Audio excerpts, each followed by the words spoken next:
그리고 이제 여성들은 뭐 아가씨나 아주머니 분들이나 철이 바뀔 때쯤에 입을 만한 적당한 옷이 없어요. 입을 옷이 없으니까 뭐 쇼핑을 한번 해야 되겠죠. 그러면 남자친구나 남편하고 가서 이제 고르는 걸 좋아하는 분들이 있다고요. 그럼 이렇게 물어봐요. 오빠, 나 이거 보라색이 어울려? 분홍색이 어울려? 자, 이때 뭐라고 얘기를 하면 소통이 된다고 여성들은 느낄까요? 보통 뭐라고 하세요? 여보, 나 이거 보라색이 어울리는 것 같아? 좀 분홍색이 어울리는 것 같아? 다 잘 어울리는 것 같아. 다 잘 어울리는 것 같아. 다 잘 어울리는 것 같아. 다 잘 어울리는 것 같아. 관심 없다는 뜻이거든요. 다 잘 어울리는 것 같아? 관심 없다. 황희승 씨는 어떻게 하세요? 저도 똑같이 대답해가지고 공감하고 있었어요. 저도 지금. 똑같이. 세 분 다? 네. 아, 둘 다 잘 어울려요. 그럼 우리 결혼 안 하셨으니까.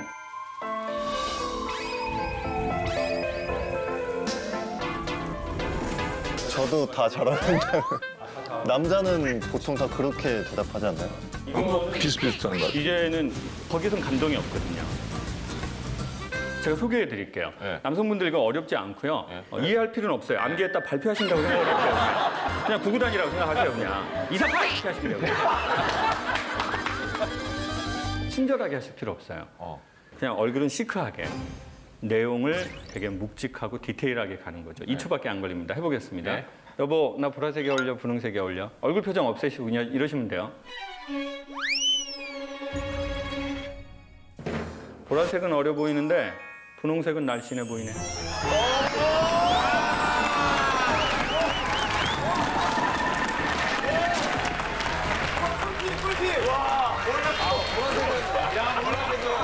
자, 보세요. 군대도 갔다 왔는데 이 정도는 할 수 있잖아요. 네. 근데 한국 남자들이 이런 언어를 전혀 이해 못하는 거예요. 왠지 아세요? 아버지가 엄마한테 그렇게 하는 걸 본 적이 없거든요. 전혀.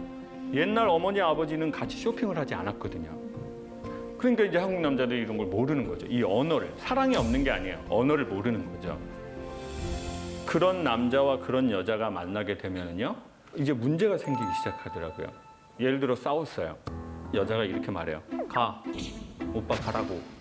자, 이 말은 무슨 뜻일까요? 가지 말고 나를 잡아줘. 잡아. 난 명분이 필요해. 라고 말하는 거죠. 근데 남자는 이렇게 말하는 거죠. 가도 돼. 그러면 여자가 거기에서 가라고! 가라고! 그러면 이렇게 말하면서 가요. 네가 가라고 해서 간 거다. 네가 가라고 해서 간 거다. 난 잘못 없다. 그리고 남자는 이렇게 말하는 거죠. 야, 네가 말을 해야 알아들 거 아니야. 그렇지. 응? 네가 말을 하라고. 그러면 여자분은 또 이렇게 말하죠. 내가 그걸 말로 해야 돼? 아우. 내가 말로 해야 되냐고. 말을 안 하는데 어떻게 하냐고. 근데 사실 여성은 벌써 그렇게 말한 거거든요. 가. 이 말은 가지 말고 잡어. 역시 소통이 안 되면 고통이 오는 게 맞나 봐요. 남자는 그러면 왜 이런 여자하고 같이 살기로 결정을 했을까요? 여자는 왜 이런 남자하고 결혼하기로 결심을 했을까요? 알아봤는데 이것은 인간의 뇌에서 벌어지는 일들이랍니다. 자, 사람의 뇌에는 몇 개의 중추가 있는데요. 중심 중추가 언어 중추래요. 그래서 사람은 어떤 말을 들었느냐, 어떤 말을 하느냐가 자기의 인생에 매우 중요한 역할을 한대요. 근데 보통 남성의 뇌, 일반적 남성의 뇌의 언어 중추는 하루에 7,000개의 단어를 말하기 시작했더니 피곤함을 느낀대요. 근데 보통 남성과 사는 보통의 여성의 뇌는 2만 개 정도를 말할 때, 아, 우리는 서로 잘 쉐어가 되고 연결이 되는구나. 이렇게 느끼는 거죠. 자, 7,000개인 남자가 어떻게 2만 개인 여성의 그 뇌에 만족감을 주고 결혼이라는 합의를 이끌어냈을까요? 남자의 뇌는 한 여성을 만나서 매력을 느끼는 순간 이 도파민이라고 하는 물질이 나오기 시작한대요. 제정신이 아니었던 거예요. 그때는 여러분이 다 경험을 해보셨지만 네? 뭔가가 처음에 막 이렇게 사귀고 막 불이 일어날 때는 이 남자는 독특한 행동을 한다는 거예요. 그게 바로 뭐냐면 이 여성의 집이 매우 먼데 바래다 주려는다고 하는 거예요. 남성의 집 파주, 여성의 집 여주. 근데 토 나와요, 토 나와. 거기 운전하다가 토 나와. 너무 막혀. 너무 막혀. 저도 한번 가봤는데 너무 막힌다고. 그럼 이제 여성이 예의상으로 오빠 들어가세요. 피곤하시잖아요. 그때 오빠 호르몬 나오면 오빠 괜찮다고. 너랑 가는 길은 항상 짧어. 뭐 이런 멘트 날려줘요. 왜? 호르몬이 나오니까. 그때는 먹지 않아도 배고프지 않고 자지 않아도 졸립지 않대요. 근데 문제는 무엇입니까? 이 호르몬은 계속해서 나오지를 않는다는 거예요. 그러니까 이렇게 처음에 도파민이 나올 때는 표정도 많이 써주고 달달한 얘기도 하고 감성적인 얘기도 들어가죠. 근데 이제 자꾸 도파민이 떨어지면 논리적으로만 문제를 해결하려고 하는 거예요. 그리고 유머가 없어지고요. 그리고는 이제 직업적으로만 웃기고 직업이 아닌 데서는 웃기지 않아요. 그렇나요? 저는 결혼한 지 얼마 안 돼가지고 이제 1년 돼가지고 깜짝 이벤트들 많이 해주고 있습니다. 지금 호르몬이 많이 나올 때네요. 네, 호르몬이 좀 왕성합니다. 근데 이제 그게 시간이 지나면 남자들은 보통 변하더라는 거죠. 익숙해졌기 때문에요. 그런데 놀라운 사실은 도파민이 떨어졌음에도 불구하고 관계가 좋은 사람들이 있더래요. 여전히 디테일이 살아있는 사람들이 있더래요. 그들의 특징을 봤더니 내가 이 여성에게 익숙해졌어요. 그러면 사람은 자기가 자기를 대하듯이 이 여성을 대하기 시작한대요. 이건 사랑 이전에 인간의 생활 방식이요. 근데 우리는 자꾸 저 사람이 나를 사랑하지 않아서 이래라고 생각한다고요. 그러니까 이제 편안해지려고 하는 거예요. 아까 얘기했잖아요. 이벤트를 하고 싶은 거예요. 네. 도파민이 나올 때. 그런데 인간은 도파민이 안 나오면 일상으로 돌아오고 싶어해요. 이걸 바로 자존감이라고 해도 되거든요. 내가 나를 얼마나 존중하나, 내가 나를 누구라고 생각하나. 이 자존감이 남녀 관계에 되게 큰 키워드인 걸로 밝혀지고 있어요. 내가 나를 얼마나 소중하게 생각하나. 요즘 집에서 기르는 개는 자기가 개라고 생각하나요? 사람이라고 생각하나요? 사람. 사람이라고 생각하죠. 그리고 사람다운 행동을 하려고 해요. 맞아요. 애가 엄청 당당해. 지가 지 집인 것 같아, 여기가. 그리고 걸을 때 워킹 자체도 이래요. 개인데도 워킹 자체가 애가 밝고. 맞아요. 왜 집에서 기르는 반려견들은 자기가 사람이라고 생각하면서 사람처럼 행동을 자꾸 하려고 할까요? 그 이유는 매우 간단해요. 사람이 동물을 사람 대하듯이 대했다는 거예요. 그렇게 말해주고 그렇게 케어를 해줘요. 자, 그런데 사람은 말입니다. 자본주의 세상에서 뭘로 평가받냐면 숫자예요. 뭔가 이렇게 방송에 나오는 사람들이 제일 뜨끔한 게 이런 말들이거든요. 아, 요즘 잘 안 나오시대요. 아, 선생님 요즘 뭐 영화 안 하세요? 그러면은 나 열심히 살고 있는데. 나 오늘도 강의하고 왔는데 슈퍼 아줌마는 저보고 왜 텔레비 안 나오냐는 거예요. 난 열심히 정말 하고 있는데. 그러면 이제 사람이 자기의 하는 일로 자기라고 판단하는 게 있대요. 자기의 돈이 자기라고 착각한대요. 사람은 자기의 유명세가 자기라고 착각하고 정말 최고예요 라고 하면 자기가 최고인 줄 아는 거예요. 그 할머니 역할도 엄청 재밌더라고요. 고맙습니다. 그 맞죠? 그 할머니. 네, 그 할머니입니다. 네, 그거. 야누라 뭐 그거 하는 에미야. 거 맞죠? 에미야. 에미야 맞아. 에미야, 왜 밥상에 풀떼기밖에 없냐? 저 냉장고 안에 고기는 나 죽으면 끓여줄 거냐? 자 보세요. 이런 걸 기억해주면 자존감이 올라간다고. 그렇죠? 네.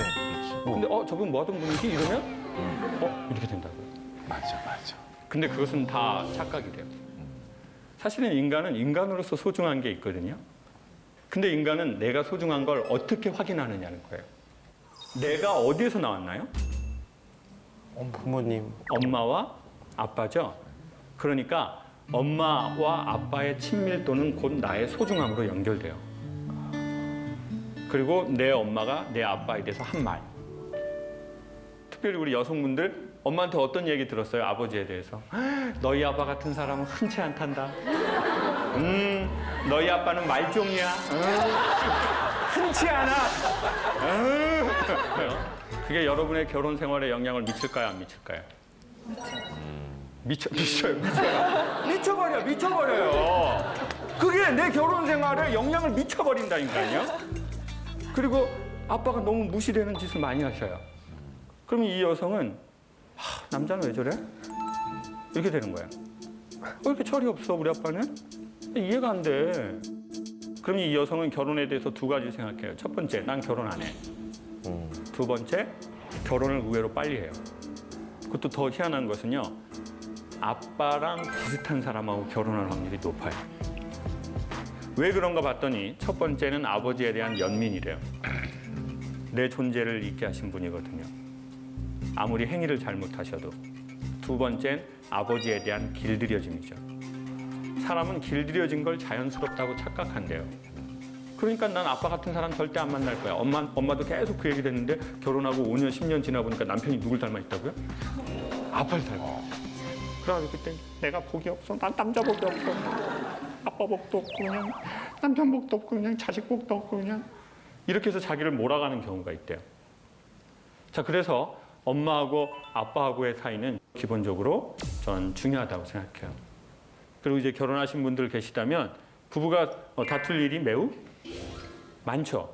그렇지만 자녀 교육을 위해서 어떻게 하면 좋을까요? 다투고 싸우더라도 애들이 보는 앞에서는 피하고. 그렇죠. 애들 없는데 야산 같은 데 많단 말이에요.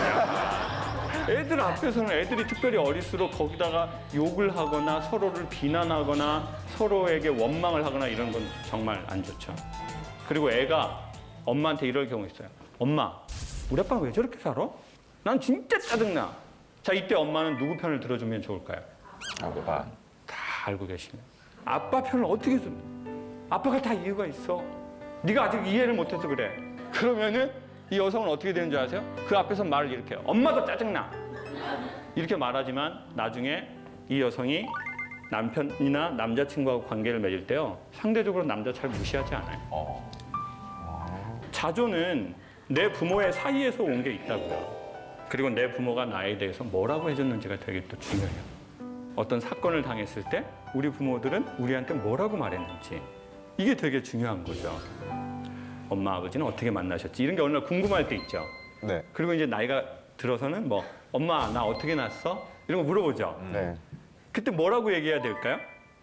여기서 꼭 진실을 말해야 될까요? 니가 술 처먹고 들어가면 엄마 너 낳고 너 이혼도 못했어 아주 그냥. 넌 엄마한테 잘해야 돼 너는. 아우 찔려라.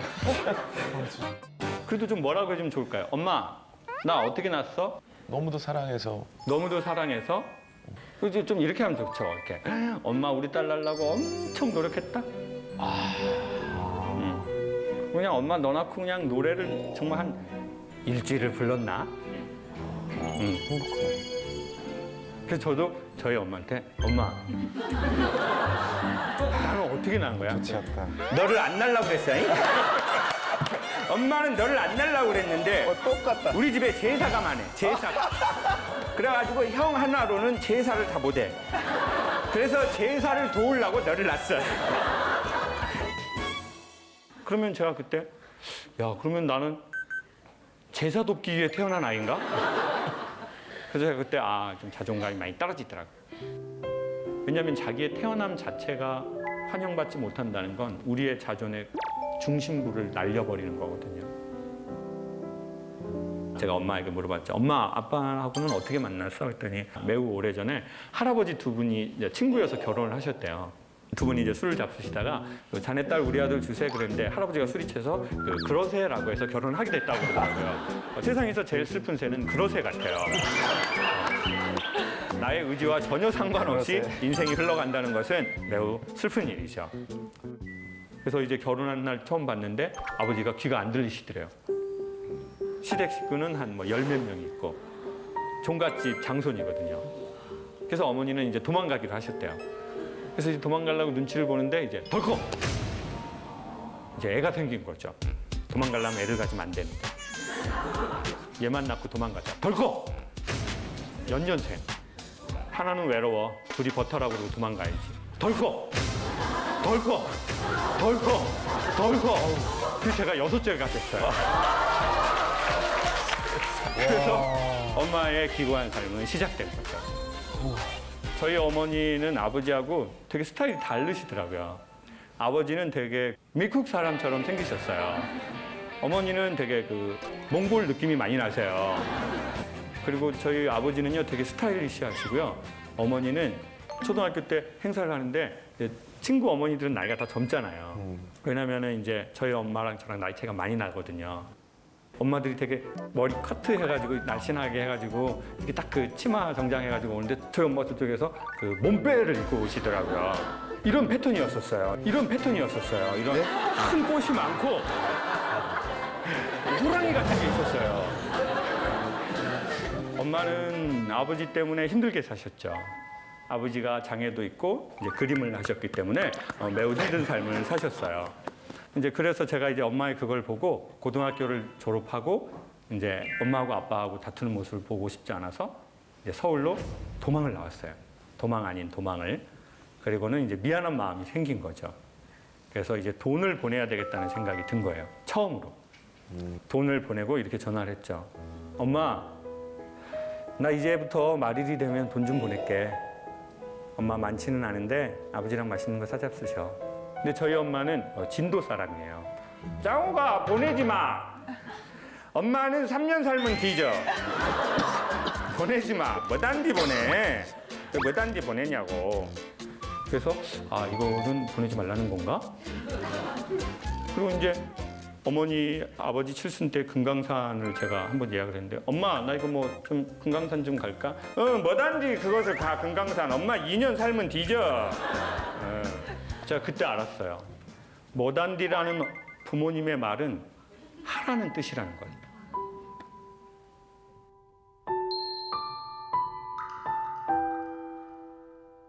추석 때 이렇게 말하죠. 뭐하러 내려오냐? 너 일도 많고 바쁜데. 이거는 야, 너 바쁘지만 좀 내려와라.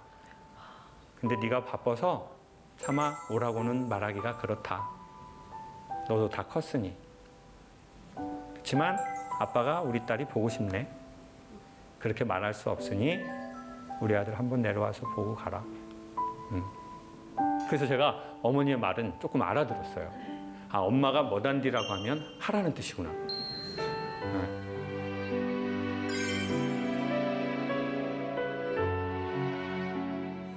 그리고는 이제 문제가 아버지가 된 거예요. 저는 아버지하고 대화를 한 적이 별로 없거든요. 그냥 귀가 안 들리시니까요. 그리고 아버지는 술을 안 잡수시면 말씀을 안 하세요. 그리고 술을 잡수시면 이제 청각장애가 있으시니까 말을 크게 하시는데 연속 3시간 가능하세요. 근데 이제 계속 새로운 내용으로 업데이트 되는 건 아니고요. 이제 했던 얘기를 또 하시고 또 했던 얘기를 또 하시고. 그래서 저는 술을 먹지 않게 됐어요. 저희 형은 아버지한테 너무 많은 상처를 받았나 봐요. 이렇게 나쁜 술은 자기가 먹어서 없애버려야 되겠다. 그래서 아버지의 강한 삶의 색깔이 어떻게 해서든 자녀에게 영향을 미치더라고요. 그래서 이제 아버지가 더 미워지더라고요. 그게 어떻게 나타나냐면요. 결혼이 하기 싫어진 거예요. 근데 정확하게 말하면 결혼이 좀 두렵더라고요. 내가 아버지가 된다는 게. 내가 누군가의 남자가 된다는 게.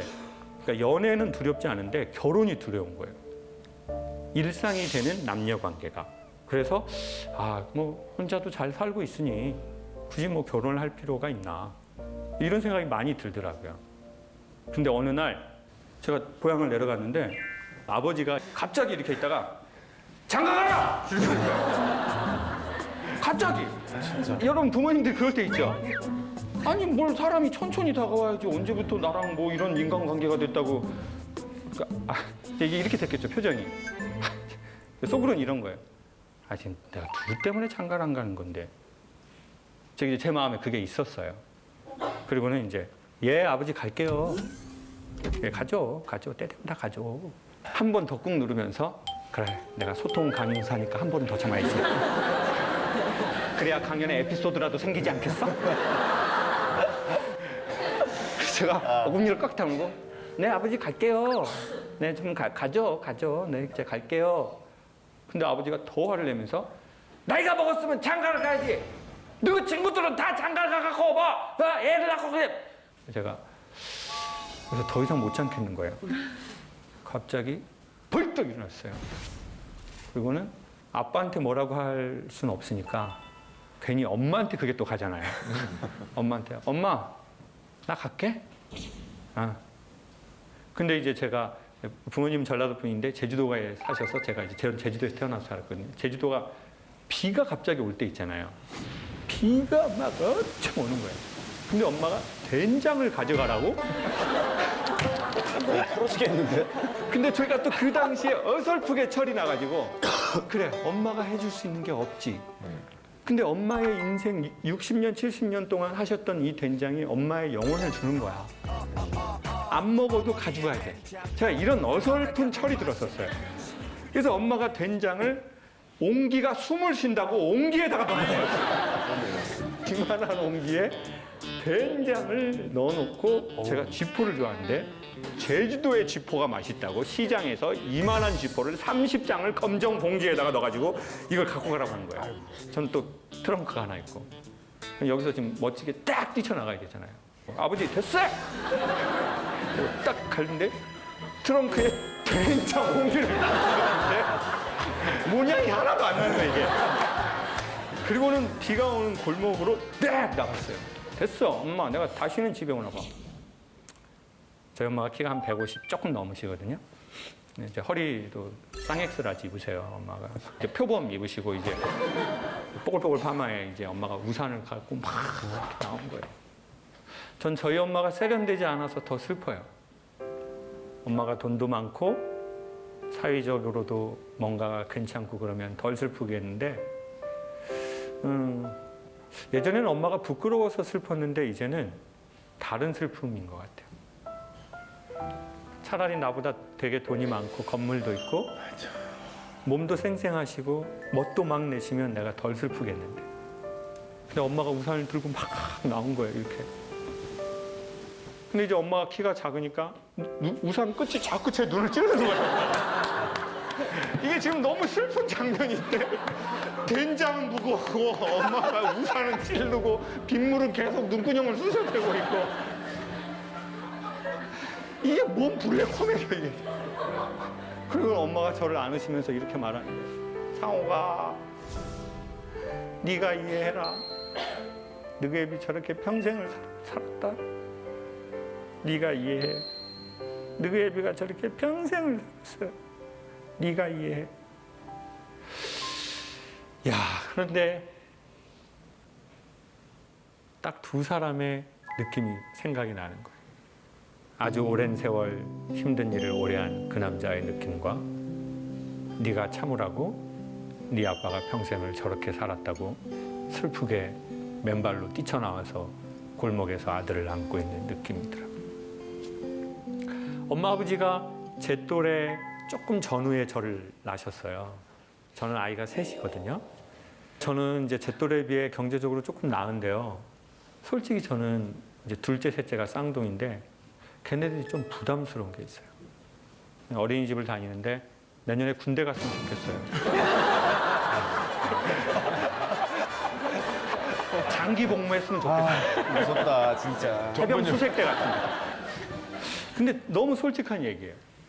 아이가 부담스러운 거예요. 제 공간도 없고 얘네들을 위해서 돈도 미리 계속 모아둬야 되고. 근데 그 생각이 드는 거예요. 괜찮지 않은 아빠인 나를 발견하면서 아, 그 남자 귀가 안 들리고 노동일을 하고 자식이 6이고 어머님 먼저 돌아가셨고 아버지에게서 학대를 받았던 그 남자는 내 또래에 무슨 생각이 들었을까? 그러니까 아버지 말고요. 그 남자.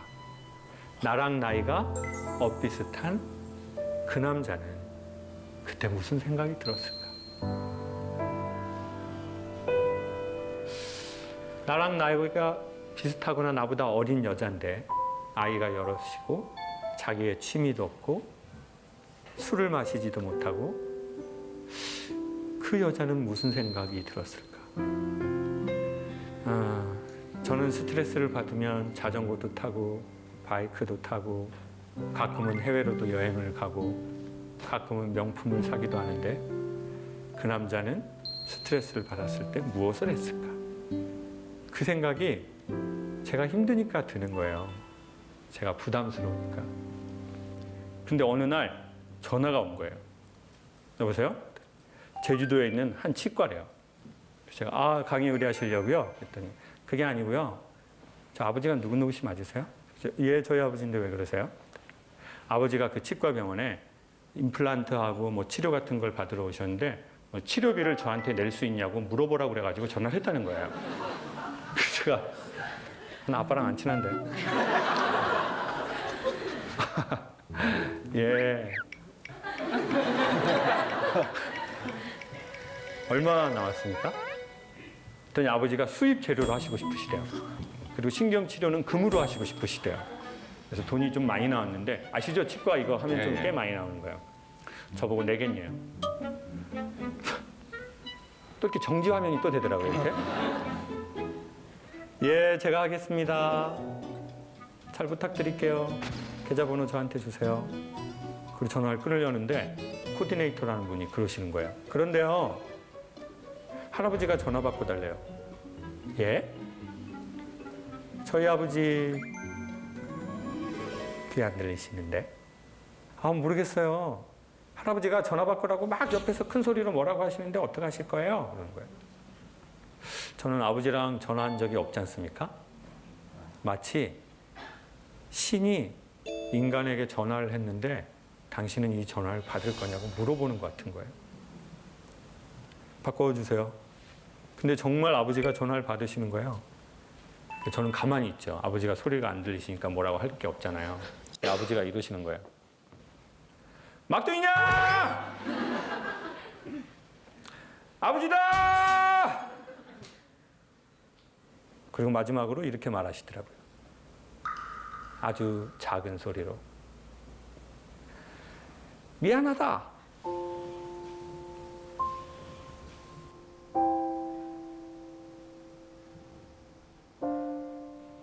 저는 언젠간 아버지가 저한테 미안해야 된다고 생각하고 사는 것 같아요. 아버지는 나한테 미안해야 돼. 내가 결혼이 힘든 것도, 애가 낳기 싫은 것도, 연애가 자꾸 안 되는 것도 전부 아버지 때문이야. 내가 술 먹는 사람을 짜증나게 하는 것도 전부 아버지 때문이야. 그러니까 아버지는 언젠간 나한테 그 권위주의를 벗고 미안하다고 하셔야 돼. 라고 속으로 계속 생각을 하고 살았나 봐요. 근데 막상 미안하다는 말을 들으니까 기분이 좋아야 되잖아요. 근데 속이 상하는 거예요. 아, 이분이 이제 그 권위주의가 가득했던 이분이 참 힘이 없구나. 돈 얼마 때문에 막둥이한테 미안하다는 거예요. 아, 저는 고향에 가면은 돈을 엄마한테만 드렸어요. 아버지한테 돈을 드렸더니 윷놀이로 사회에 환원을 하시더라고요.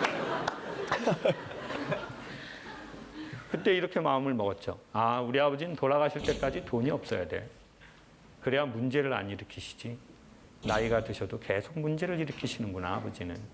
그래서 돈을 안 드렸는데 그 미안하다는 사건 이후로는 아버지도 윷놀이를 하시든 화투를 치시든 돈이 있어야 되겠다는 생각이 처음 들더라고요. 그래서 집에 갈 때마다 엄마 몰래 한 번, 두 번, 세 번 돈을 드렸어요.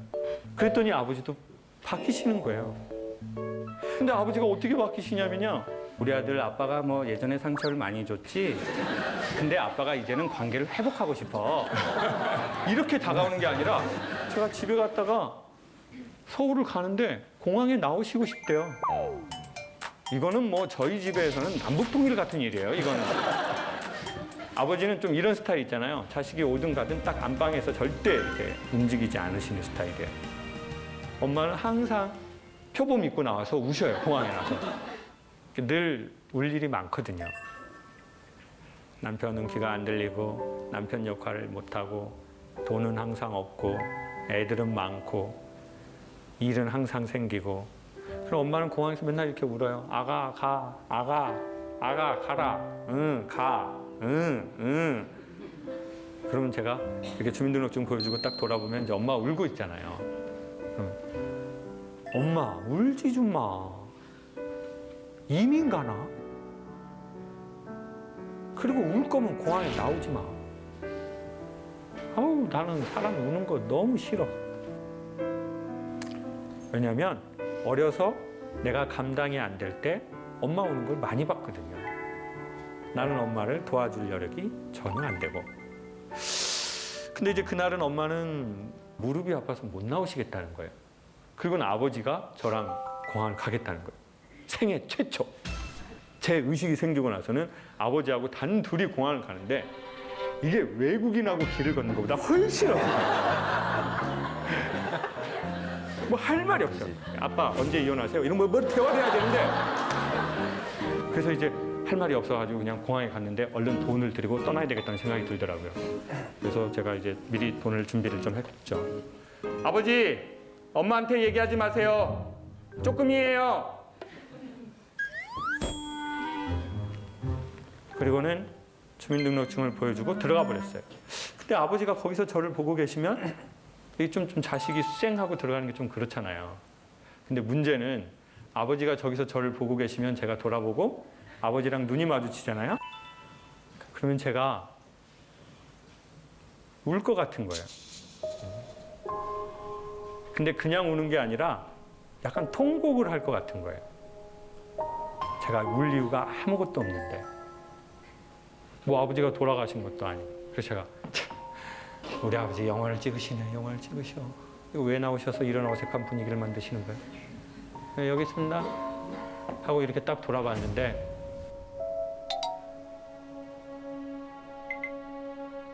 아버지가 한 발자국도 안 움직이시고 돈을 세고 계시더라고요.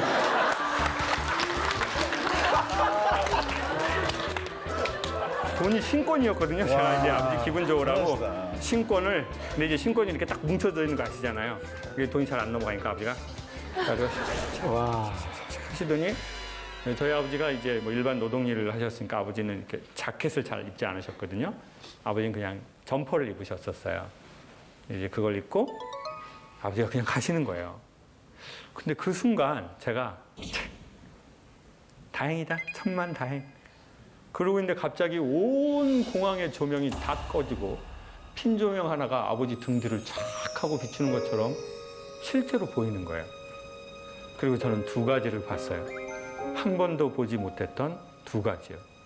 첫 번째는 아버지가 되게 모델처럼 몸이 좋고 잘생긴 분이었는데 왼쪽 어깨가 이렇게 완전히 내려와 있고 오른쪽 무릎을 꺾어서 상당히 불편하게 가시는 거예요. 그것도 2초 이상 보면 눈물이 날 것 같아서 그냥 들어가 버렸습니다. 누군가의 뒷모습이 보이기 시작하면 그건 사랑이 시작된 거래요. 사람은 앞모습만 있는 게 아닌 것 같아요. 사람의 진짜 모습은 어깨의 느낌인 것 같아요. 뒤에 표정이 없는데 수많은 메시지가 거기 다 있더라고요. 저희 집은 헤어질 때 엄마하고만 안아요. 아버지는 절 한 번도 안아주신 적이 없어요. 그리고 제가 가서 아버지를 안아서는 안 돼요. 그건 개념이 없는 행동이에요. 마치 이병희 장군님께 군대 생활 열심히 하라고 안아드리는 거랑 똑같아요. 장군님 군대 생활 힘드시죠? 이게 말이 돼요? 이병 주제. 근데 제가 어떻게 아버지를 안습니까? 그런데 뭐 그런 일이 한 두 번, 이제 치과 사건 한 번, 공항 사건 한 번. 그러고 나서는 이제 제가 엄마하고만 딱 안고 저 아버지 있는 쪽에 가서 이게 약간 저도 모르게 저 이렇게 가가지고 어색하게 아버지를 딱 이렇게 아는 거예요. 근데 저희 아버지가 이러고 계시는 거예요.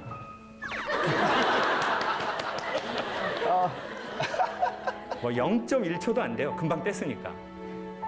근데 순간 스캔되는 것처럼 아, 매우 오랜 세월, 매우 힘든 일을 많이 한 몸이구나. 그 느낌이 들더라고요. 그리고 나니까 가끔 엄마하고 전화를 할 때 예전엔 당연히 엄마하고만 전화를 하잖아요. 엄마가 귀가 들리시니까. 근데 이제 저도 되게 자연스럽게 엄마, 아버지 좀 바꿔줘. 제가 이렇게 말이 나오는 거예요. 아버지가 귀가 안 들리시는데. 그럼 저희 엄마는 여보 전화 받아요 이러면 되는데 뭐다로 바꿔 저 연병할 놈을. 아따 받으시오 전화 박동희.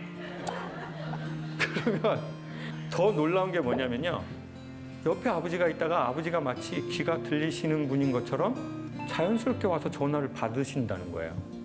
가족들끼리는 그 느낌을 알잖아요. 전화로만 해도 이 집안 공기를. 그리고는 아버지는 항상 새 말씀을 하세요. 그땐 제가 이제 결혼하기 전이었거든요. 밥 먹고 차 조심하고 전화세 나온다 끊자. 제가 그때 그런 생각이 들었어요. 아니 우리 아버지는 무슨 뭐 맨날 이런 말밖에 못하나? 밥 먹어라, 차 조심해라, 전화세 나온다. 그리고 나서는 한국에 아바타라는 영화가 들어왔어요. 이 아바타라는 영화에 보면 나비족들이 있는데 이 사람들은 처음에 이렇게 만날 때 뭐라고 인사하는지 혹시 기억나세요? 맞아요. I see you. 나는 당신이 보입니다 라는 뜻이죠. 나는 당신이 보입니다. 그게 사랑이래요. 보는 거 말고 보이는 거예요. 근데 이 나비족들이 둘이 사랑한다고 I love you라고 얘기해야 될 때 거기는 I love you가 없는 거예요. 그런 단어가. 사랑이 없는 게 아니라 I love you라는 이 말이 없어요. 그리고 똑같이 뭐라고 할까요? I see you. 나는 당신이 보입니다. 이게 흔해 빠진 사랑한다는 말보다 더 사랑의 본질을 보여주는 것 같아요. I see you. 나는 당신이 보입니다. 근데 그 영화를 딱 보는데요. 아버지 얘기가 해석이 됐어요. 저희 아버지의 어렸을 적은 밥을 먹는 게 당연하지 않았기 때문에 식사가 안녕이에요. 식사를 제때로 하는 게 그게 평안이죠. 그러니까 옛 어른들은 만나면 뭐라고 인사를 서로 하시는 거예요? 식사하셨어요? 그리고 헤어질 때 식사하세요? 그리고 우리 집에 오면 또 식사하세요. 이게 지금 계속 I love you라고 하는 거예요. 아, 내 아버지가 나에게 밥 먹었냐고 물어보는 건 밥 먹었냐는 말이지만 내가 네가 보인다는 말이구나. 아, 전화세 나온다 끊자라는 말은 창호가 너 바쁘지만 아버지 엄마 한번 보러 좀 와라. 그런 말하기가 자식한테 부담 줄까 봐 말하기가 쉽지가 않거든요. 그래서 아버지하고 사이가 저는 좀 더 많이 좋아졌어요. 여러분 어른들의 언어를 이해할 수 있으면요. 제가 보기엔 어른들하고 친해지는 게 있는 것 같아요. 근데 전 사람의 언어를 왜 이해하지 못하는지 최근에 조금 알아냈어요. 사람은 내가 힘들면 남 말이 잘 안 들리는 것 같아요. 최근에 제가 발레단하고 합동 공연을 하면서 느낀 건데요. 발레리나들에게 계속 이렇게 주문해요. 표정 예쁘게, 힘든 티 내지 마, 어깨 펴고 퇴장해. 이런 얘기를 계속해요. 이제 걸그룹을 하셨을 때 그런 코치분들이 뭐 그런 얘기를 하시는 게 있잖아요. 야, 힘든 티 내지 마, 헉헉 소리 내지 마, 너만 힘든 거 아니야 지금? 근데 제가 선생님께 여쭤봤죠. 선생님 왜 동작을 얘기 안 하시고 표정만 얘기하시네요. 그랬더니 동작의 완성은 표정이에요. 표정을 지으려고 동작을 하는 거예요. 표정 없이 동작만 해봐요. 스포츠지. 선생님 저희는 정말 힘들어요. 왠지 아세요? 무용수들은요. 점프, 즉 중력에 반하는 행동을 하면서 표정을 환상적으로 지어야 돼요. 안 힘든 척. 더 나가서 더 예쁜 표정을 지어야 돼요. 그리고 보통의 직업을 가지신 분들은 힘든 일 하시고 맛있는 거 많이 먹잖아요. 저희는 힘들게 일하고 맛있는 거를 철저하게 통제해야 돼요. 전 지금도 현역이어서요. 출근하면 몸무게를 재요. 그래서 제 목소리에 이렇게 짜증이 많이 배어나 있는 거예요. 표정! 이유가 있어요. 걸그룹 표정! 그러니까 얼마나 힘들어요. 근데 제가 보기에 인생은 우리 모두는 발레리노 같아요. 우리가 뭔가를 잘하려면 점프라는 중력에 반하는 힘든 일을 하면서 표정은 반대로 더 환상적으로 지어야 돼요. 이런 게 연인 관계고, 이런 게 부부 관계고, 이런 게 서비스고, 이런 게 세상 모든 직업인 것 같아요. 근데 우리가 그분들하고 다를 수 있는 건 우리는 끝나고 좋은 거 먹으면 된다는 거예요. 영혼에 좋은 거. 영화도 보시고, 책도 읽고, 좋은 프로도 보고 자연에서 산책도 하고 그러면은 저희가 좋은 걸 먹었기 때문에 그 표정을 지을 수 있고 마음에 좋은 걸 먹으면요 사람들의 소리가 들리는 것 같아요. 그리고 나이가 들어도 그 소리가 들리는 것 같아요. 예전에는 부모님이 하신 얘기가 이해가 안 됐는데 나이가 먹고 내가 아이가 생기고 나면 예전에 부모님이 하셨던 그 말이 무슨 뜻인지가 해석이 되는 것 같아요. 언어를 알아들으면 제가 보기에 사람 사이가 좋아지는데 훨씬 좋은 것 같아요. 가끔씩 이렇게 부모님이나 얘기하다 보면은 저도 모르게 짜증나는 말투로 이렇게 말하게 돼서 이제 부모님이 상처 받으시잖아요. 근데 이제 저도 컸다 보니까 이제 부모님이 따로 말씀 안 해주시지만 저는 또 느끼잖아요, 그 상황을. 근데 그런 상황을 좀 어떻게 슬기롭게 좀 대처할 수 있는 방법을 좀 알려주시면. 군대 갔다 오셨죠? 예. 저는 이제 어려서 엄마한테 많이 삐졌던 것 같아요. 좀 못되게 한 것 같아요. 제가 뭐 사달라고 한 게 있는데 안 사주면 뭐 한 2, 3일 말 안 하고 뭐 좀 그런 스타일이었거든요. 네. 근데 이제 군대에 가가지고 강화도에서 근무를 했는데 이제 대민지원이라고 농사를 지으러 갔는데 이제 선배님들 몰래 전화를 한 거예요. 전화 한 번만 하게 해달라고. 근데 이제 저희 엄마가 감을 좋아하시거든요. 이제 아내 치아가 없으셔가지고요. 그래서 제가 이제 군대 가기 전에도 엄마 감을 한번 사드리고 왔는데 이렇게 전화를 딱 했는데 이제 부모님들은 아시는 것 같아요. 근데 전화가 왔는데 아무 말 안 하고 가만히 있잖아요. 제가 이제 그때 왜 말을 못했냐면 저기 딱 감이 보였거든요. 감나무에. 그런데 제가 이렇게 가만히 있으니까 엄마가 어떻게 하시고 이러는 거예요. 막둥이냐 이러는 거예요. 그래서 제가 엄마의 목소리와 감이 이렇게 딱 보이면서 엄마는 나야 이랬는데 엄마가 그러는 거예요. 우냐? 그런데 갑자기 저 홍시 수백 개에 엄마 얼굴이랑 내가 나이키 사달라고 그랬는데 안 사준 거랑 내가 아람단 하고 싶다고 그랬는데 엄마가 돈 없다고 안 해준 거랑 이제 집에 돈이 없으니까 그런 거 못하죠. 그리고 뭐 엄마한테 영안사전 산다고 돈 받고 한영사전 산다고 돈 받고 막 엄마한테 거짓말 친 거 막 온갖 그게 정말 그 감에 다 걸려 있는 거예요. 그럼 엄마가 이제 우냐? 근데 제가 말이 안 나올 거예요. 그리고 그냥 이렇게 딱 한마디 했어요. 엄마 감 좋아하잖아. 근데 이제 고참이 그걸 본 거예요. 전화하는 거예요. 그래서 얼른 끊었어요. 그리고 나서 제대하고 나서 엄마가 하시는 얘기에 제가 아니요, 왜요, 싫어요, 못해요라고 안 했던 것 같아요. 그러니까 언젠가는 그때가 오실 것 같아요. 그리고 다만 우리가 바라건대 그때가 부모님이 살아계실 때 오면 좋은 것 같아요. 자기만의 때가 올 수가 있거든요. 자기만의 감나무 같은 그 때가. 근데 저는 그나마 다행히 어머니 살아계셔서 이제 온 거죠. 그래서 이제 계좌이체로. 사랑의 완성은 계좌이체. 아버지한테 돈부터 보내요. 돈 많은 사람은 부자고 잘 사는 사람은 추억이 많은 거래요. 추억은 웜홀 같은 거래요. SF 영화에 보면은 우주는 팽창한다고 그러잖아요. 아주 멀리로 가요. 그래서 빛의 속도로 70년을 가야 도달할 수 있어요. 저는 인간도 우주라고 생각해요. 부모가 자식을 낳잖아요. 매우 가까운 행성이에요. 근데 자식이 점점 팽창하기 시작해요. 그래서 부모로부터 멀어져요. 근데 이 속도가 팽창의 속도가 엄청 빨라요. 그래서 어느 날은 자식하고 부모하고 만나려면 이 거리를 너무나 많이 가야 돼요. 만날 수가 없어요. 그 마음들이. 그런데 이것을 매우 짧은 시간 안에 만나게 거리를 통과하는 게 웜홀이래요. 전 추억은 인간을 만나게 하는 웜홀 같다는 느낌이 들어요. 엄마가 그때 그 노래를 부르셨어요. 여자의 일생. 그러면 이제 엄마는 돌아가셔도 나는 어느 날 라디오에서 그 노래가 나오면 이게 엄청난 웜홀이 되어서 SF 영화처럼 그 시절로 돌아가 있어요. 내 온 영혼이.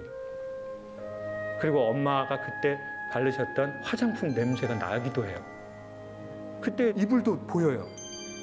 동백꽃 그려졌던 빨간 이불이 있었거든요. 이런 과학으로 설명할 수 없는 일이 그 순간 벌어지더라는 거예요. 여기 대부분 나이가 많이 드신 분은 안 계시고 젊은 분들이 많으시잖아요. 부모님이 더 나이가 드시기 전에, 부모님이 돌아가시기 전에 부모님하고 웜홀을 만들면 좋을 것 같아요. 근데 웜홀을 통과할 때는 중력을 1을 지으라고 하면 7G, 8G, 그러니까 중력의 7배, 8배의 이 눌림이 있대요. 그러니까 웜홀 통과할 때 배우들이 어떻게 되죠? 얼굴 표정이 막 이렇게 하고 거기 들어가잖아요. 추억을 쌓는 데는 그냥 쉬운 게 아니라 돈도 내고 시간도 내고 어색함도 내야 되는 것 같아요. 근데 지금 이 웜홀을 만들지 못하면 부모님이 우주가 내 우주랑 멀어졌을 땐, 그리고 나중엔 결국 가장 먼 이 시간은요, 죽음이거든요. 이 끝과 끝을 어떻게 만날 수 있단 말입니까, 인간이. 근데 그것도 만날 수 있는 유일한 웜홀은 추억이죠. 아빠하고 뭔가 한 번 했던 추억, 엄마가 부르시던 노래, 아버지가 부르시던 그 노래.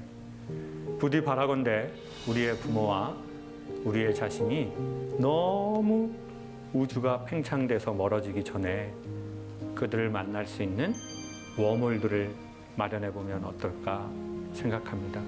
오늘 특별히 부모님과 오신 분이 계시거나 연인과 가족과 오신 분이 계시다면 이 방청이 그 작은 웜홀이 될 거라고 생각합니다. 부모님에 대해서 우리 다섯 분은 좀 어떤 생각이 좀 드세요? 김한석 씨는 엄마하고 아버지하고의 그런 웜홀이 좀 많이 있으시죠? 아까 그 교수님 말씀하시는데 그 뒷모습? 예. 거기서 가슴이 너무 먹먹해지더라고요. 제가 얼마 전에 부모님이 이제 80이 넘으셔서 아버님도 연로하신 데다가 어머님이 이제 잘 못 걸으시니까 아버님이 부축을 해야 돼요. 근데 제가 아이를 이렇게 유모차를 끌고 6교를 건너서 버스를 타셔야 되는데 유모차니까 6교를 같이 못 건너가잖아요. 어머니 아버지 올라가세요. 그러면서 이제 올라가시는데 아버지가 어머니의 지팡이가 돼서 서로 부축해서 그 6교로 올라가시는 뒷모습이 가슴이 찢어지는 거예요. 그냥 내가 태어나서 부모의 뒷모습을 처음 본 것 같아요, 저도요, 그때. 오늘 교수님 강의가 그냥 저를 많이 이렇게 반성하게 되네요. 네. 잘해. 예. 우리 이재용 선배님은 좀 돌아가셨지만 아까 그 노래라는 추억의 웜홀을 갖고 계시잖아요. 지금은 제가 노년이 얼마 남지 않은 나이기 때문에 제가 저 나이가 됐을 때 어떤 모습으로 내가 살아가게 될까 이런 생각들을 자주 하게 되는 것 같아요. 오늘 선생님 강의하신 내용 중에서도 개인사를 말씀하시는데 굉장히 저하고 오버랩되는 부분이 많이 있었어요. 그래서 특별히 또 강연도 가슴 깊게 다가왔고 되게 그립네요. 오늘 또 돌아가면서 좀 술 먹을 것 같아요. 부모님 생각하면서. 그러니까 사실은 그 예의라는 것도 결국은 말로 드러나잖아요. 야, 내가 너 사랑해서 이렇게 말하는 거야. 너를 위해서. 너를 위해서 하는 거야. 엄마가 길거리 지나가는 다른 애한테 그렇게 말하니? 걔는 아무렇게 살아도 상관없어. 걔가 아무리 살아도 엄마가 눈 하나 깜짝 안 해. 엄마는 너니까 그러는 거야. 배 아파서 낳고. 그럼 이제 애들도 이제 정말 피곤한 엄마다. 아빠하고 새엄마에 대해서 얘기를 해봐야 되겠다. 나만 그 사실을 모르고. 그리고는 야, 엄마가 너희들 사랑해서 그러는 거야. 엄마 항상 사랑해. 항상 기도하고 있어, 너희들을 위해서. 그리고 나서 또 갑자기 화가 나면 또 이게 그리고 또 그런 자기 자신을 보고 어머 내가 왜 이러지? 난 진짜 좋은 엄마가 아니야, 진짜. 정말 화가 나네. 배가 고프네. 갑자기 또 배가 고파 또. 맥주 마시고. 맥주 한잔 해야지. 맥주 한잔. 그래야 잠이 오네 또. 그리고 또 그러고 일어나서 또 살이 찌네. 맞아. 또 짜증나. 니들 때문에 엄마 살찐 거야. 엄마 니들 낳기 전엔 장난 아니었어. 지금 엄마 장난꾸러기 됐지만은 애들 입장에서 생각을 하면은 그 엄마가 이게 뭐야 도대체. 맞아. 갑자기 엄청 잘해줬다가 맞아. 갑자기 또 화냈다가 갑자기 사과했다가. 그래서 문을 잠궈 들어가는 거야. 그렇죠. 그리고 자기의 공간을 필요로 하고. 근데 그 엄마는 또 벌컥벌컥 문을 열고 왜 잠갔어? 왜 잠갔어? 엄마가 문 잠그지 말래 그랬지. 뭐 했어? 어? 핸드폰 줘봐. 뭐 했어? 엄마가 너무 많아요 여기. 지금도 알아 저분들 중에 그럴지만 너 저기 방에 문 잠그고 뭐해? 방에 문 잠그고 들어가서 뭐해 너? 맞다고 지금. 네, 그런 분이 있으면서 아 그럼 정말 이 집 피곤하다. 빨리 독립해야지. 그게 사실은 어떻게 보면 우리가 가족에 대한 기본 우리의 인식이 조금 어긋났을 수도 있다는 생각이 들어요. 그러니까 오히려 그렇게 말해야죠. 그래 너도 너의 공간이 필요하다. 엄마 눈치 보지 마. 우리 아들, 우리 딸도 우리 딸의 공간이 필요해. 그래서 제가 제주도 갔어요. Stand about this fire to dust. Take what you must. Rest is all mine. 제가 제주도에서 한 1년 살면서 뭘 느꼈냐면 전에 제주시 살 때는 몰랐는데 바람이 너무 많이 불어요. 제가 시골 사니까 정말 너무 심각하게 바람 부는 거예요. 근데 뭘 느꼈냐면 제주도의 식물들은 바람 몸살이라는 걸 알아요.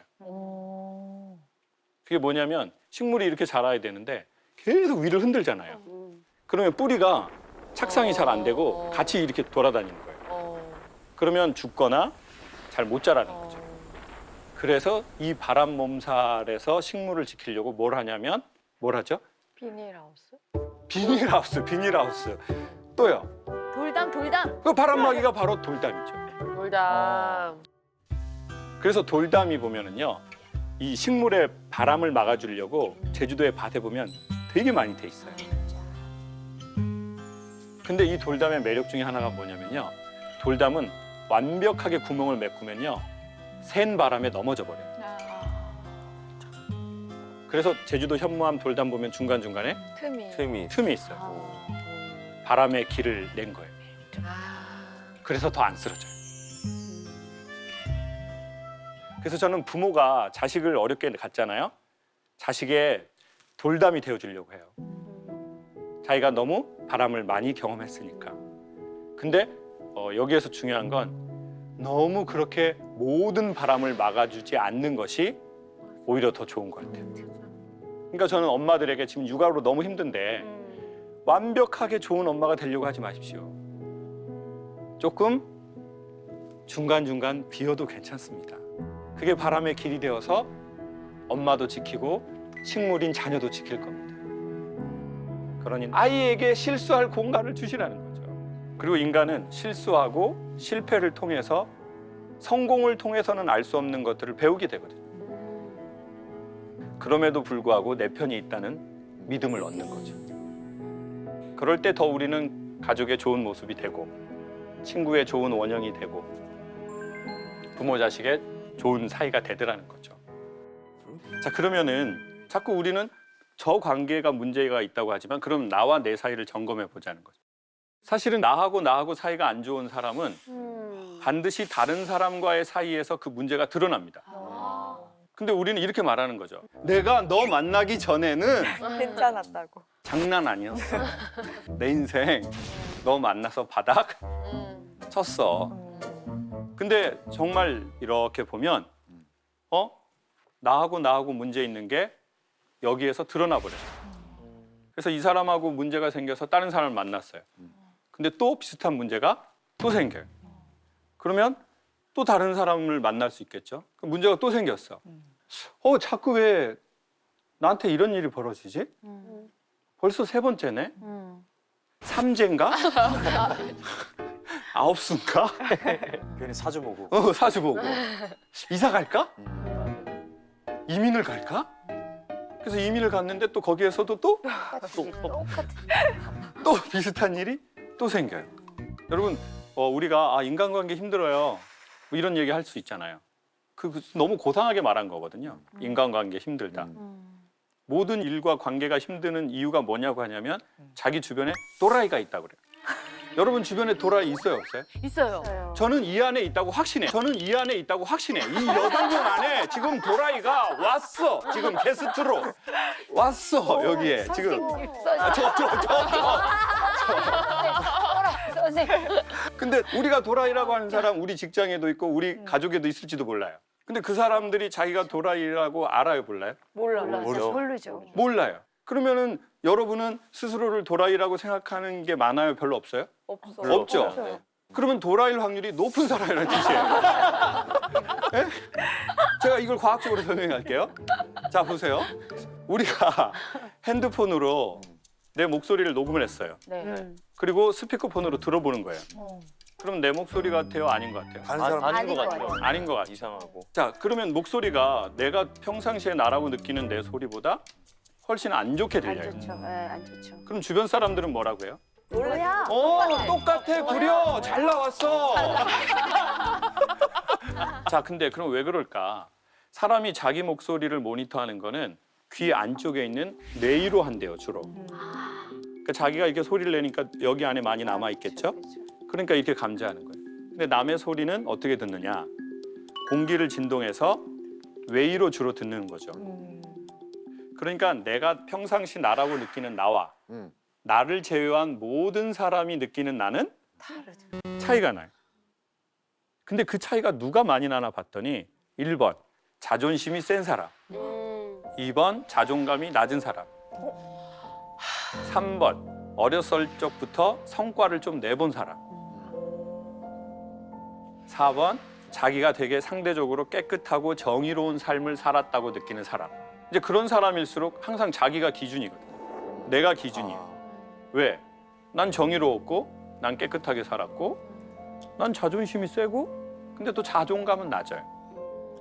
그러니까 세상을 항상 내 기준으로만 생각하니까 사람들이 나를 느끼는 것과 내가 나를 느끼는 게 차이가 나는 거죠.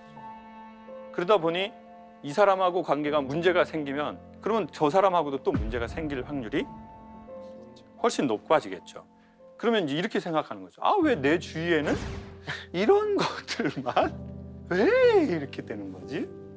자꾸 그 환경의 탓을 그 외부로 걔를 만나서 그런 거야. 아우 진짜 그때가 그랬어 내가 그 해가. 이렇게 자꾸 핑계를 대다 보면 근본적인 문제가 해결이 안 될 수도 있잖아요. 그래서 일단은 우리가 살면서 실수도 하고 실패도 할 수 있잖아요.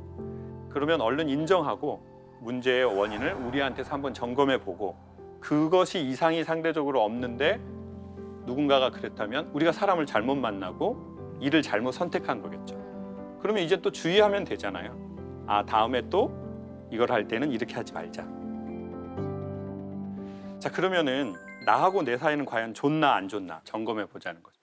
자, 그럼 제가 보기에 나와 내 사이를 점검해 볼 수 있는 가장 좋은 거는 내가 나한테 어떻게 말하느냐거든요. 내가 나한테. 내가 나한테. 셀프 텔러라는 게 있다고 해요. 나한테 말 거는 나.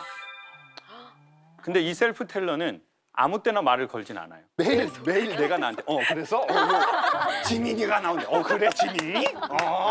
응, 걔. 뭐뭐랜데. 이거는 근데 이제 보통의 이 셀프 텔러는 언제 말을 거냐면 살다가 위기가 왔을 때.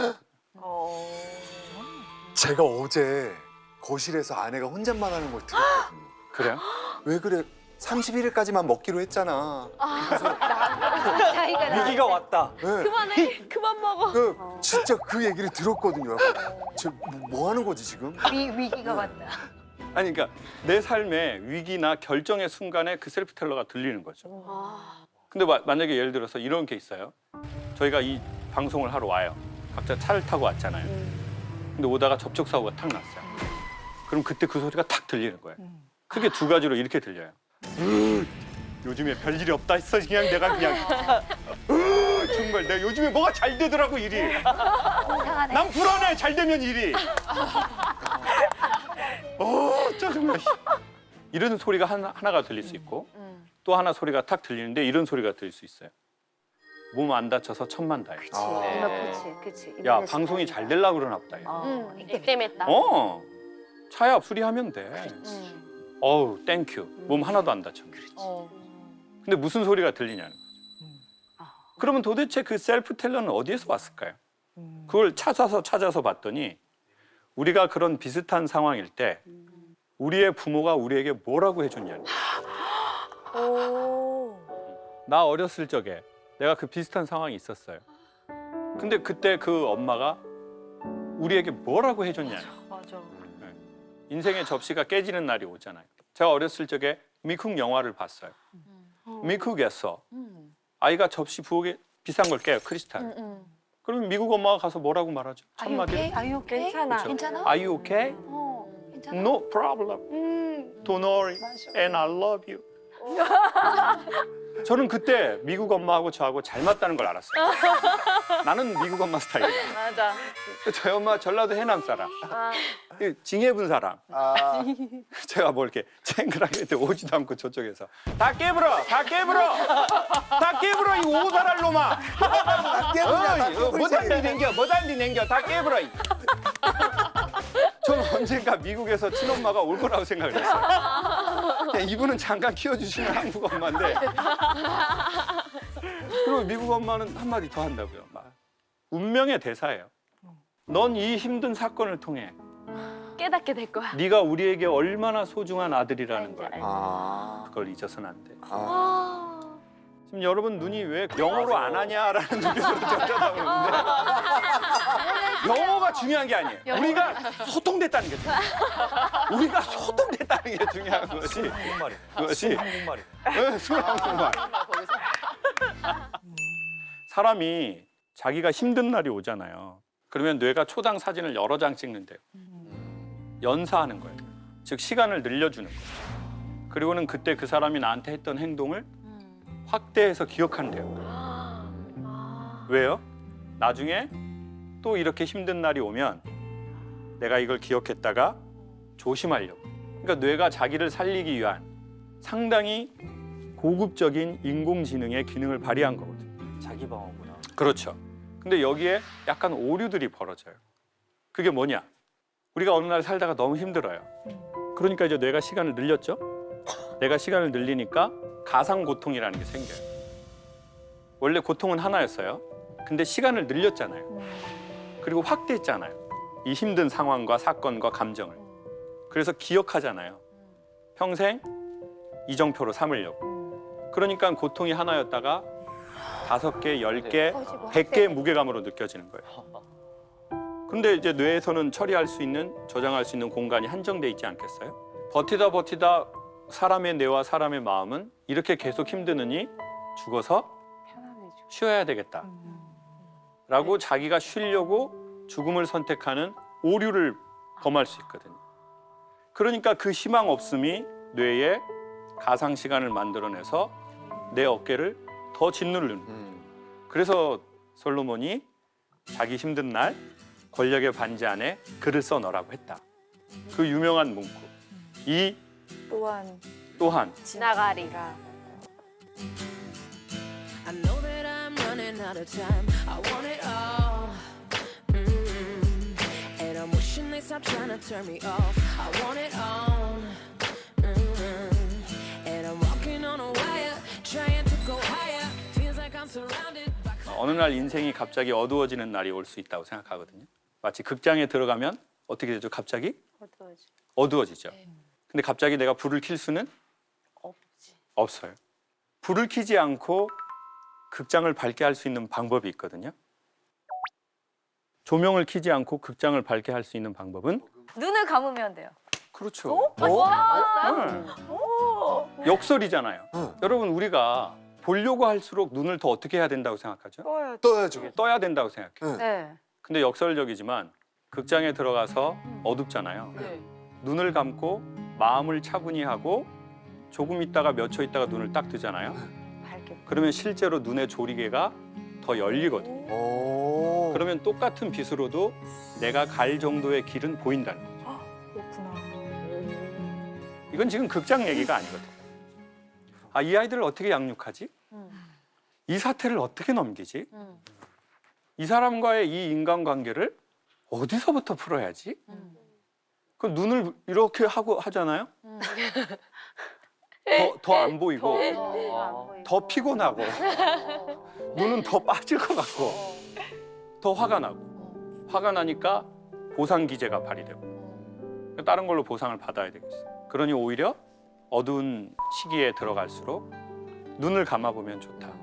그리고 마음을 좀 더 차분하게 하면 마음의 조리개가 열려서 환해지진 않지만 우리가 갈 만한 그 길은 보인다는 거죠. 그게 뭐 부모와의 자식 관계일 수도 있고 비즈니스 문제일 수도 있고 남녀 문제일 수도 있고 뭐 여러 가지 관계가 그렇겠죠. 그래서 오히려 나의 마음의 눈을 그리고 내 어깨를 좀 토닥거려줄 그 무언가를 자꾸 접목하는 게 좋은 것 같아요. 근데 저는 이쯤에서 어머니와 육아를 하시는 아버지들에게 이런 말씀을 드리고 싶어요. 이런 얘기가 있습니다. 한 아이를 키우려면 온 마을이 필요하다. 근데 지금 현대 사회는 한 마을이 필요로 했던 아이에 대한 양육을 부모님이 하고 때로는 엄마 혼자 하고. 그러니 이 엄청나게 큰 힘을 나 혼자, 나 그렇게 경험이 있는 것도 아니고 나도 이제야 엄마고 나도 나이가 젊고 나도 내 인생에 힘든데. 근데 요즘에 그 한 마을에서 키우는 비슷한 현상이 벌어지고 있거든요. 맞벌이 부부들이 자기 애를 맡길 데가 없으니 낮에 한겨울 못 가니까 같은 학부형 집에 이제 보내기 시작하고 그러면서 한 집에 뭐 3명씩 막 이렇게 모아놓고 같이 밥도 주고 집에 있는 엄마가 학원도 내려주고 막 이렇게 하면서 저녁에 태워가는 전 그런 너무 따뜻한 모습을 봐서 그렇죠. 그런 마을이나 그게 참 이상적인 현상이죠. 근데 그러니까 그렇게 해야 될 그 아이의 양육을 한 집에서 때로는 엄마 혼자 그것도 아이도 1명도 아니에요. 2명, 3명. 그러면은 그 에너지와 힘이 상상을 초월할 정도로 드는 거거든요. 그래서 저는 엄마들에게 너무 좋은 엄마가 되려고 안 하셔도 괜찮다. 아이에게 잘해줘서 아이가 아는 게 아니라 아이는 엄마의 마음을 전 느낀다고 보거든요. 눈빛에서도 느끼고, 네. 엄마의 말투에서도 느끼고. 그러니까 좀 너무 그렇게 본인 마음에 잘 들게 안 해주셔도 애들은 안다. 엄마의 존재 자체로만으로도. 우리는 이제 이 언어를 우리가 익숙치 않은 것 같아요. 그러니까 나하고 나 사이가 별로 안 좋아졌어요. 그래서 셀프 텔러가 나한테 말하는 게 별로 좋지 않아요. 그러다 보니까 그게 남하고 관계에서 드러나요. 근데 자기는 몰라요. 왜요? 이 언어를 사용한 지가 수십 년 됐거든요. 그러니까 나한테 문제가 있다고 생각하지 않죠. 왜요? 난 자존심이 세고 자존감은 낮아서 남으로부터 날 보호해야 되고 그리고 나는 어렸을 적부터 성과가 낮거든요. 그럼 남들이 야 너 문제 있어. 그럼 야 내가 무슨 문제가 있어? 나 어렸을 때부터 이렇게 해가지고 뭐 돈도 벌고 뭐 사회에 그런 위치도 가고 나 그렇게 했잖아. 그래서 성과가 곧 자기 자신이라고 우리가 또 생각할 수도 있잖아요.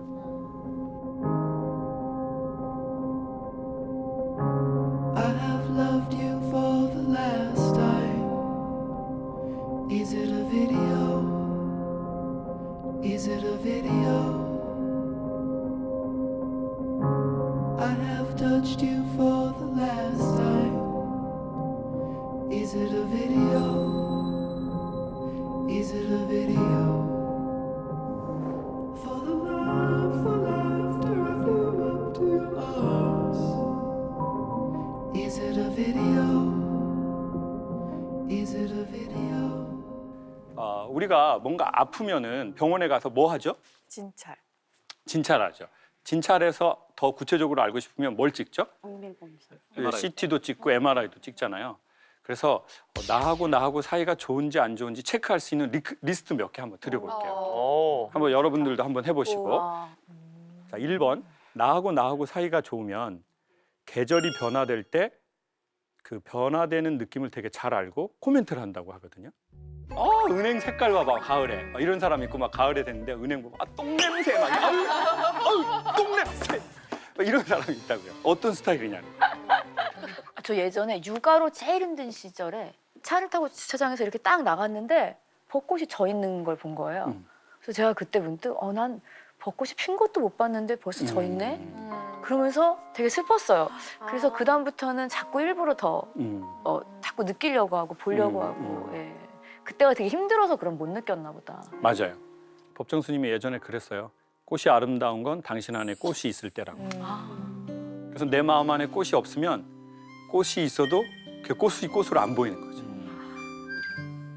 저 같은 경우에는 아까 말씀하신 것처럼 추워 죽겠네, 더워 죽겠네요. 제가 딱. 그래요? 질문을 해봤지. 야, 넌 추운 게 싫으냐, 더운 게 싫으냐 이런 질문을. 근데 저는 이제 아내는 반대로 사계절이 변하는 냄새를 다 맡거든요. 냄새. 그래서 저한테 오빠 지금은 봄에서 여름으로 넘어가는 과정인데 그때는 이런 냄새가 나고 이런 냄새가 나.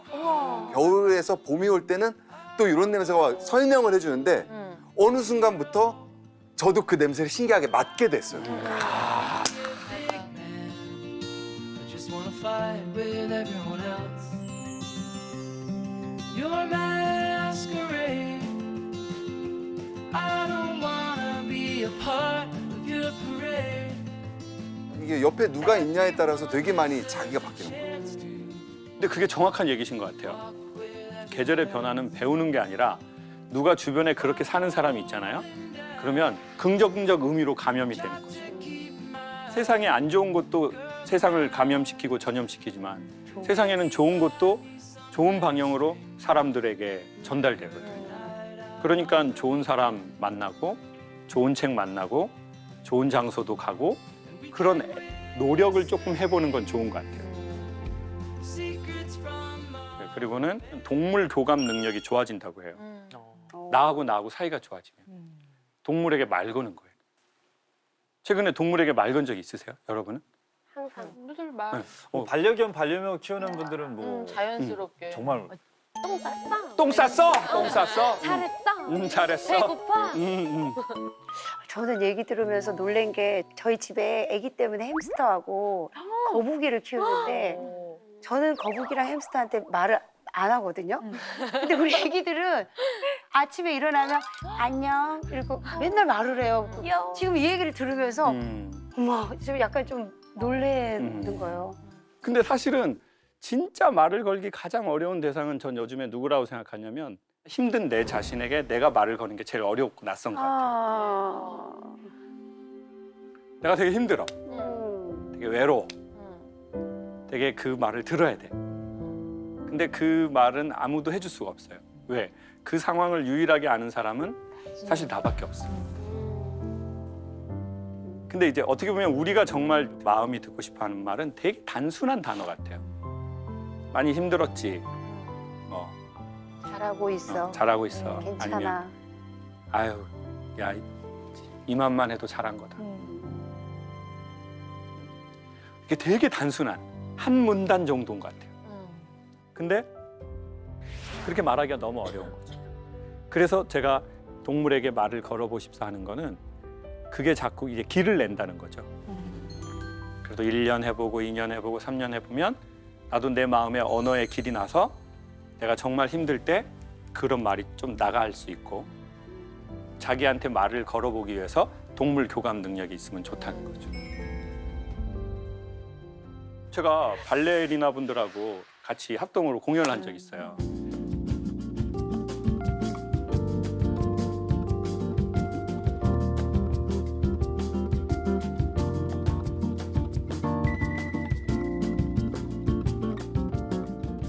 교수님한테 발레를 한 번도 본 적이 없으니까 발레하는 걸 미리 보고 싶다고 그랬어요. 그래야 강의랑 연결을 하니까. 근데 그 교수님이 그래요. 이제 학생들이 막 이렇게 하면은 표정, 목소리가 이래요. 표정, 얘들아 표정 밝게, 힘든 티 내지 마, 어깨 피고 들어가. 계속 이렇게 이런 목소리를 해요. 그래서 제가 교수님한테 교수님 이 발레는 동작 아닙니까? 이제 자꾸 표정을 얘기하시는데 그건 왜 그런 건가요? 그랬더니 동작의 완성이 표정이에요. 동작의 완성은 표정이라고요. 강사님, 발레가 스포츠랑 똑같이 몸을 엄청 쓰는데요. 스포츠랑 다른 힘듦이 있어요. 그게 뭔지 아세요? 축구하다가 힘들죠? 그러면요, 침도 뱉어요. 그러면 사람들이 보고요, 인간적이라고 또 좋아하는 경우도 있어요. 네? 발레하다 침 뱉으면 이거 안 되는 거잖아요. 네. 그리고 저희는요, 항상 점프를 해야 돼요. 점프가 뭔지 아세요? 지구 중력을 반하는 행동이에요. 점프를 하면서 표정을 밝게 해야 돼요. 표정을. 그래서 저희가 힘든 거예요. 그때 제가 무슨 생각이 들었냐면 발레만 그런 게 아니라 좋은 엄마가 되거나 좋은 아빠가 되거나 좋은 친구가 되는 것도 좋은 사장님이 되는 것도 좋은 직원이 되는 것도 발레와 참 비슷하구나. 왜냐면 계속 점프해야 되잖아요. 여기서 잘해야 그 다음 기회가 주어지고 여기서 잘해야 그러니까 점프를 하는 거예요. 늘 다른 거 해야 돼. 늘 점프, 늘 점프. 힘들어요. 근데 힘든 티 내면 안 된다는 말이 틀려요. 그래서 엄마들 마음 안에 그게 있어요. 힘든 티 내면 좋은 엄마가 아니야. 맞아. 그러니까 참아요. 참다가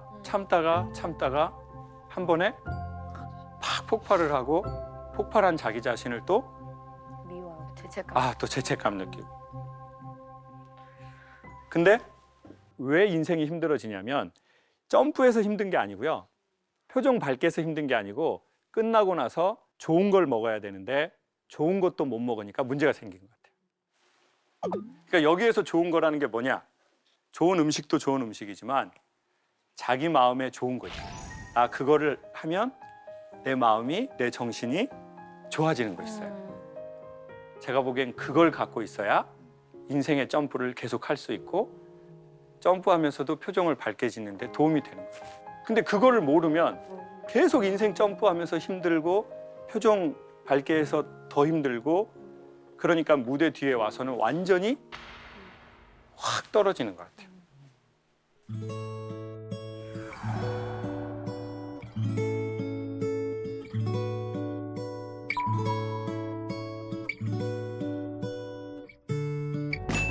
사실 오늘 이제 내 감정을 파악하는 방법을 저희가 얘기했는데 사실 살다 보면 감정에 솔직해지기가 굉장히 어렵잖아요. 오늘 시청자분들 중에 이렇게 생각하시는 분들이 있더라고요. 직업이 보험 설계사이다 보니 다른 사람들에게 맞춰야 할 때가 더 많은데요.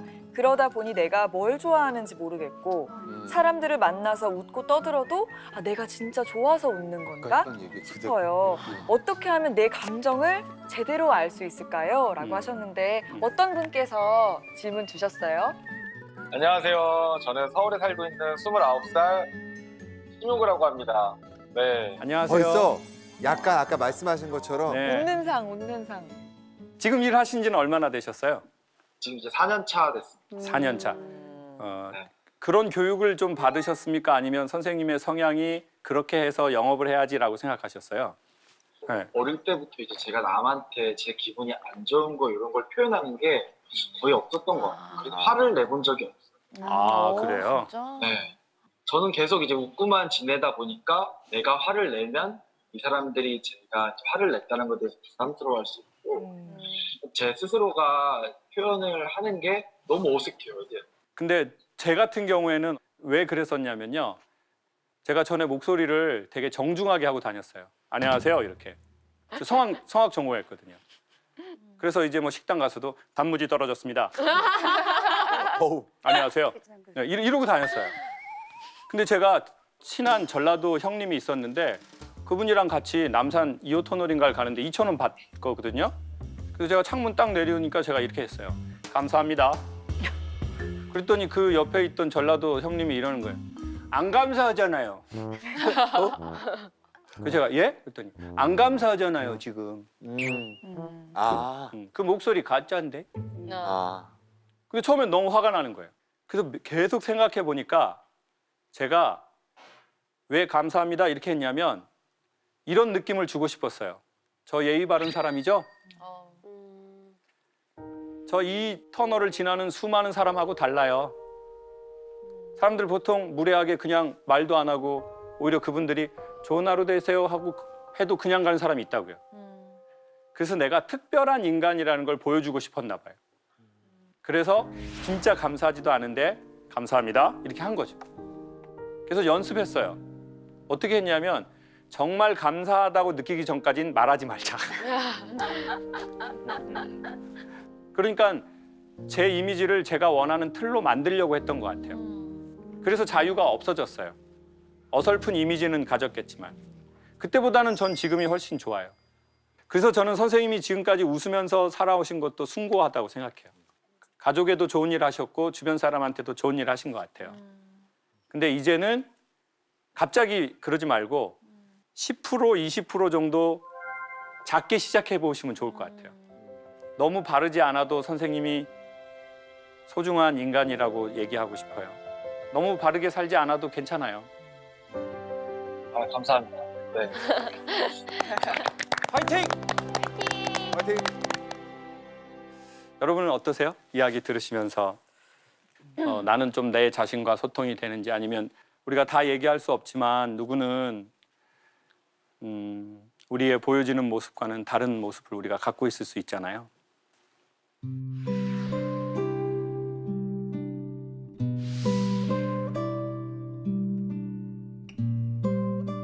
제가 어려서 어머니 아버지가 다툼을 많이 하시니까 제가 얼굴에 메이크업을 했어요.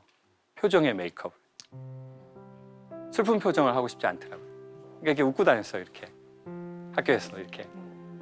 그래서 제 슬픈 표정을 감출 수 있는 제일 좋은 방법은 남을 웃겨주는 거였어요. 제가 또 좀 웃기는 기술이 있었으니까 그래서 막 이렇게 웃겼죠. 뭐 이렇게 가만히 있었던 적이 없었던 것 같아요. 가만히 있으면 내 표정이 나오니까. 그러니까 이렇게. 아이 잘 살린다. 이렇게. 잘 살린다. 이렇게. 잘 살린다. 이렇게. 그리고 이게 사람들이 좋아해 주니까 관심 받아서 좋았어요. 왜냐하면 가정에서 받아야 될 따뜻한 관심을 주위에서 받았거든요. 그러니까 더 이렇게 했어요. 근데 처음에는 메이크업이었는데 나중엔 가면이 돼버렸어요. 가면이 돼가지고 굳어져 버렸네요. 웃는 표정으로. 그리고 옷은 삐에로 분장을 하고 있는 것처럼. 그러다가 이제 제가 대학 시험을 봤는데 떨어졌어요. 그래서 전문대를 재수했어요. 또 떨어졌어요. 그래서 엄마가 친구 엄마들한테 하는 얘기를 들었어요.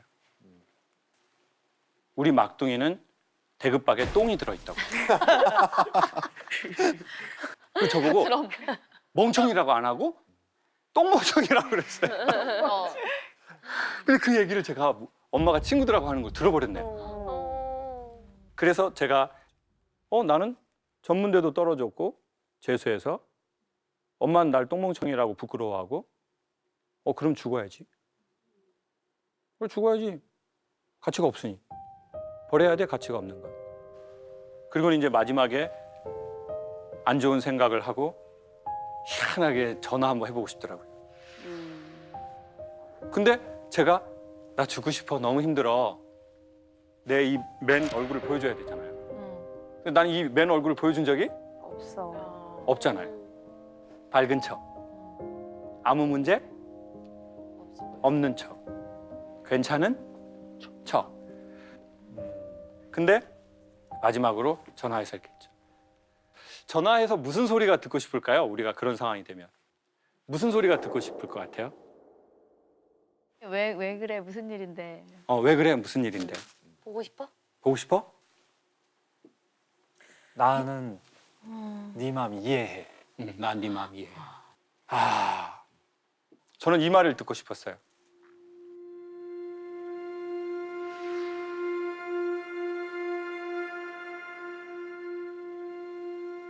죽지 마. 창호가 죽지 마. 너 어디야? 내가 지금 갈게.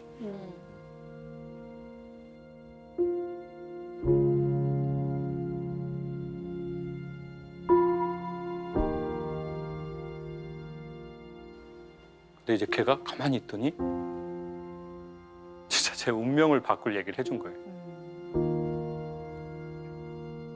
하던 대로 해. 얘는 농담인 줄 알은 거예요. 제가 맨날 이렇게 살으니까. 제가 멋쩍어져 버렸어요. 그 순간 이건 내 잘못이다. 한 번도 내 얼굴을 보여준 적이 없는 내 잘못이다. 그리고 살았어요. 살면서 언젠가는 나쁜 마음이지만 나이가 20살, 30살, 40살, 50살이 되면서 난 죽고 싶지는 않은데 요즘 살고 싶지는 않다. 그런 묘한 마음도 들거든요. 그런 상황에 처한 분이 저한테 얘기하면 제가 그분한테 하고 싶은 말은 딱 하나예요. 죽지 마세요. 죽지 마세요.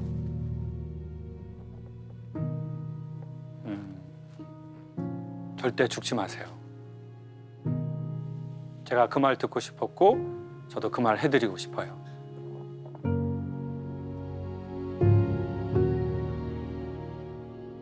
누군가가 그랬어요. 당신이 지키는 것이 당신을 지켜줄 겁니다. 우리가 운동 시간을 지키잖아요. 그 운동 시간을 지키는 것이 우리 건강을 지켜줘요.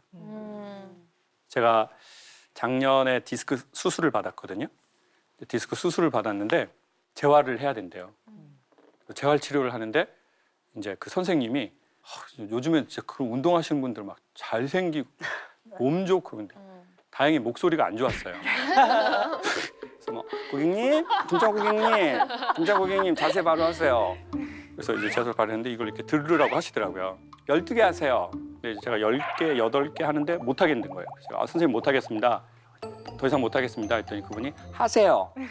하시라고요. 제가 보조해 드린다고요. 그래서 제가 이제 선생님 보조를 해주시는 거예요. 12개를 했어요. 그랬더니 그 선생님이 그러는 거예요. 고객님이 하셨어요. 저 들어드린 게 아니고 받춘 신용만 했어요.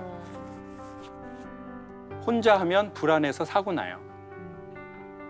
그래서 제가 받쳐드린 거예요. 근데 그분이 그러는 거예요. 버티세요. 버티는 것도 힘쓰시는 거예요. 근데 혼자 하지 마라. 받쳐주는 사람이 필요하다.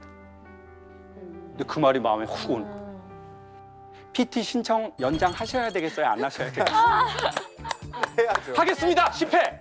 해야죠. 선생님 하겠습니다. 10회. 10회 이상 더 할 수 있어요. 2개 더 할 수 있어요. 12회. 사실 검색창에 제 이름을 치면 2가지 질문이 제일 많아요. 결혼했나요? 두 번째, 이혼했나요? 이게 제일 많아요. 이제 저에 대한 궁금증이 그 2개를 제일 궁금해하세요. 좀 나이가 있으신 어머니들은 김 선생 결혼했어요? 결혼했어? 제가 어머니 왜 그러세요? 딸을 주고 싶어. 딸을 주고 싶어. 우리 딸 결혼 안 한 딸이 있는데. 그래서 이제 저도 딸 있다고 그랬어요. 어머니 딸 안 줘도 된다. 그냥 각자 집에서 키워보자. 딸을 줬다 받았다 하는 거는 적절치는 않은 것 같다. 자기가 태어난 집에서 사는 게 괜찮지 않겠냐. 근데 저도 이제 결혼하고 아이를 갖고 싶지 않았어요, 처음에. 왜냐면은 이제 제가 이렇게 화목한 가정에서 자라지 못했기 때문에 난 엄청 화목한 가정 애들 막 이렇게 이루어야지 이런 생각이 아니라 괜히 분란을 생길 걸 만들지 말자. 그런 마음을 먹어서 그런지 아이가 자연적으로 안 생기더라고요. 그래서 이제 병원에서 되게 어렵게 3번 만에 생긴 아이예요.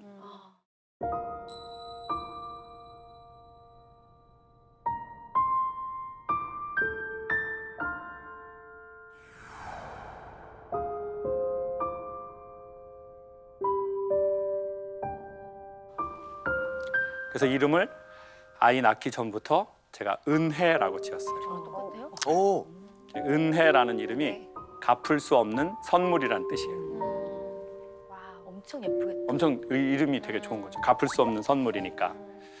근데 이제 딸이 그 유치원을 갔는데 적응을 못 하는 거예요. 그래서 이제 유치원을 데려주는데 맨날 우는 거예요. 그거 안 가겠다 그러고. 그래서 제가 이제 은혜야, 유치원도 안 가면 어떡하려고 그러냐. 그럼 이제 제가 이렇게 신발 이렇게 신는 때도 이제 계속 저를 보면서 신발을 벗더라고요. 이렇게. 그리고 이제 갈 때도 이렇게 가는 거예요. 너무 가기 싫어. 가기 싫으니까.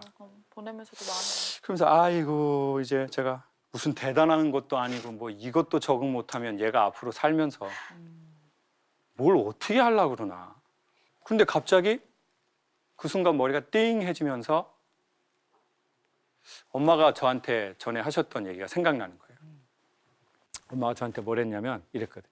창호가 너 너희 딸 귀엽지? 엄마도 너 그렇게 키웠어잉? 근데 갑자기 눈물이 거기서 유치원 앞에서 막 나는 거예요. 딸 때문에 눈물이 나는 게 아니라 누군가가 나를 이 눈빛으로 40년, 50년을 봤구나. 이 아련한 눈빛으로. 그래서 그런 생각이 들었어요. 저는 결혼은 안 해도 사랑은 해봤으면 좋겠다는 생각이 들었어요. 왜냐하면 그래야 자기가 사랑받았던 것을 비로소 깨닫는 것 같아요. 그 대상이 누구든, 자녀이든 연인이든 음악이든 무엇이든 인간으로서 태어났다면 진심으로 사랑하는 게 한 번은 있었으면 좋겠다. 왜냐하면 그래야 자기가 받은 사랑을 비로소 깨닫기 때문이다. 그러니까 내 존재로서 받은 사랑이잖아요. 내가 뭘 잘해서 엄마가 날 사랑한 건 아니잖아요. 그래서 인간이 소중하고 귀한 것은 내 성과 때문이 아니라 그냥 나로서 소중한 것이다. 그것을 기억하고 깨달으려면 누군가를 사랑해 보는 것은 중요한 일이다.